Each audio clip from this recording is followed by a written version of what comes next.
Hi and welcome to another episode of Andy Robinson RC. This is our 69th episode, which is cool. Great number. And also, this video is celebrating the fact that we've got to 200 subscribers now in what I think is a shortish period of time, since we've been doing this since April. So I'm quite happy with that for a little small channel. So yeah, we've hit 200 subscribers. So before we go any further, I must say thank you very much to everyone who has subscribed to the channel and watches our videos. It really is appreciated. Now, this here is a Buggy you've seen before on the channel, and I do apologise that I've got nothing new to show you as of today to mark our 200 subscribers so far on the channel. But what I am going to do for this video is look back on this Buggy here. Now, I have done a Buggy on this, I've done a video on this before, which is one of my first videos on the channel, but to be honest, I personally think the videos have improved since those early ones, so I'm going to do it again, and it should be a much better video for you to watch. And also, being again the 200 subscriber video, I'm going to do a video on my favourite Tamiya chassis, which of course I'm sure many of you are aware that this is the Tamiya DT-02 Sand Viper. And this one is an MS Plus. Plus, I just like to add plus onto the end of it, really, simply because it's been heavily upgraded. Anyway, more into that later on. But yes, so I thought, since the DT-02 is my favourite chassis, I would take another look at this one here, and also be a bit closer up for you so you can see things. And if you can just see in the background here, I've got my other Sand Viper, which now I use a lot more for racing and bashing in general. But yes, so this one is my absolute pride and joy. I've probably put, as I said before, far too much money into this one. And if I had a glass cabinet for it, it would be in there. Okay, so yeah, this is my Sand Viper. I absolutely love this Buggy. For one of the main reasons is this Buggy got me back into racing as well. It got me back into racing after probably I hadn't raced since my high school days, and this one got me back into racing back in, when was it, 2013 thereabouts. And it was built primarily for entering the Tamiya DT02 challenge, which was organised and run by Lee Davis. And this is what this was built for, and it competed in 3 of the 5. So it didn't enter the first one in 2013 because I was pre-committed at a Land Rover Classic rally, so I was there for that one. In 2014 I entered it, in 2015 I entered it, in 2016 I was having major heart surgery, so I missed that one. And then in 2017, which was the last year that it ran, I entered it in that as well. This now gets a bit of use. Light use now, but I've kind of semi-retired it to an odd bit of use. Maybe I will run it again if any DT competitions happen in the future.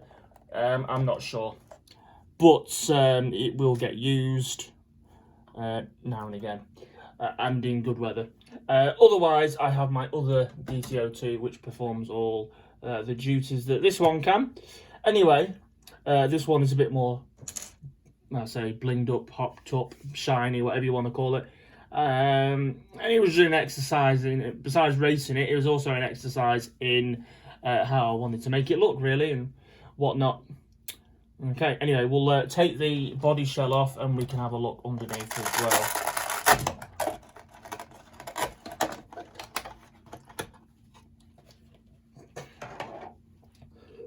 Now, I could still further improve on this by really getting rid of the bar here, what do you call it, the brace bar that comes with the front carbon shock tire extenders, and put a carbon piece across here like on my other one, which I'll show you in a bit.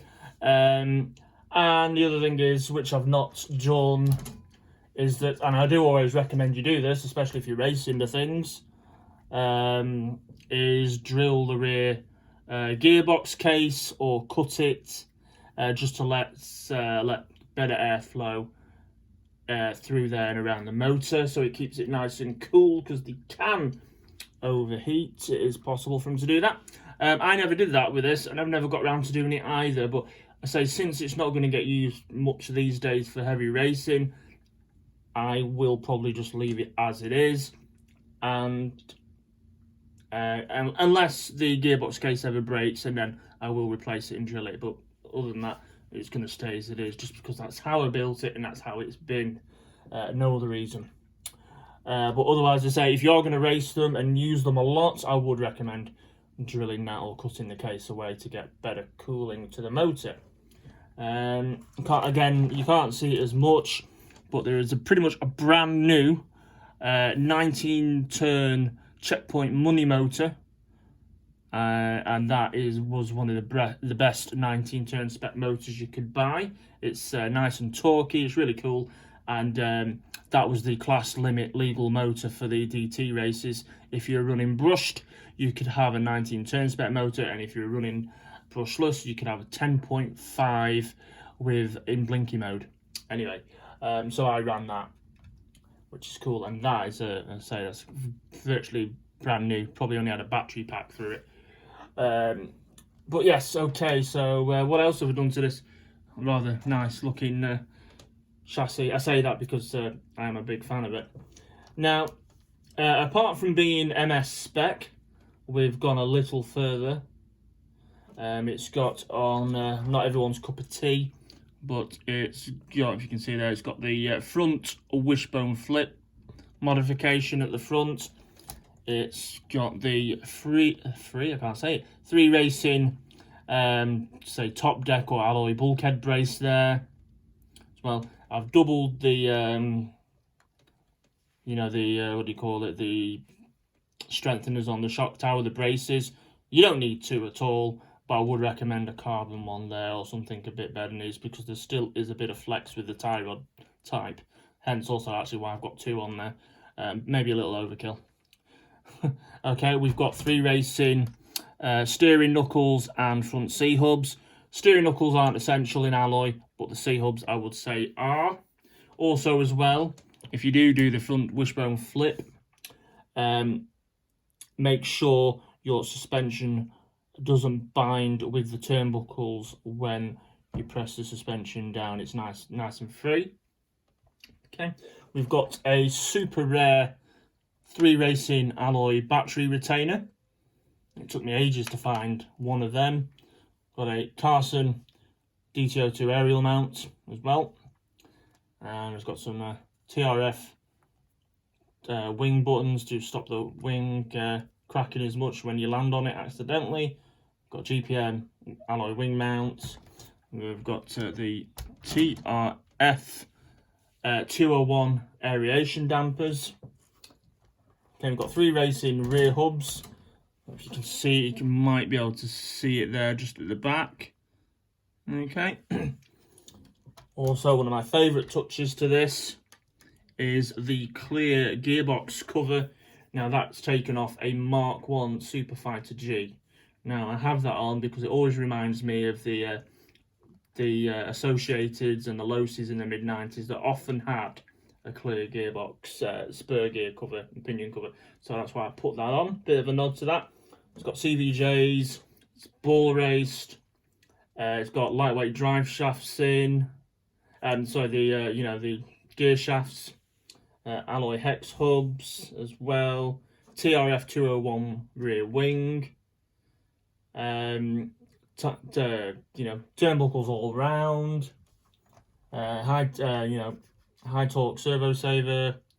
It's you know, just a lot of work's gone into it, and you know, and it's got you call it, it's got the low friction shafts acting as kingpins there for nice smooth steering. It's got the titanium shafts all the way around on the suspension components and hinge pins. And you know, I probably missed things as well. There's a ball differential in there as well. I've just gone to a lot of time on it to get it the way it is, and it's just got like little finishing touches like the blue cup washers, which actually I got off Barry Sheen off the DT02 collectors group. So yeah, I mean, it's just my favourite buggy. I just love it, and because it got me back into racing, it just holds that sort of special place and affinity with me for racing and buggies. So that's why I like it so much. Not because it's the best two-wheel drive buggy out there. There are many other buggies that was good. But having said this, I have raced them and I've had some good results as well. But I just like them. As I say, mainly for it just got me back into racing. So that's my my pride and joy.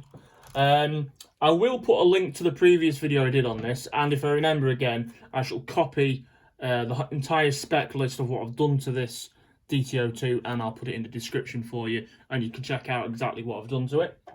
What I will do is I'll give you a quick look at my other DT02. Again, we've had it on the show before, and I'll just show you again. It's this one here. Again, it's been used a lot for racing. This one's had a lot of usage. I've raced it at South Lakes Model Car Club, indoors and outdoors. I've raced it at the Blackpool and File Club, Ribble Valley Club. I've raced it a lot. And yeah, and Ulverston as well, actually, thinking about it. So it's been to a fair few places. Funny enough, this one, actually I was going to say this didn't race at the DT Challenge, but it did actually. A good friend of mine, Mark Swift, from Swift RC, I got in the chassis originally, and it had some things already done to it.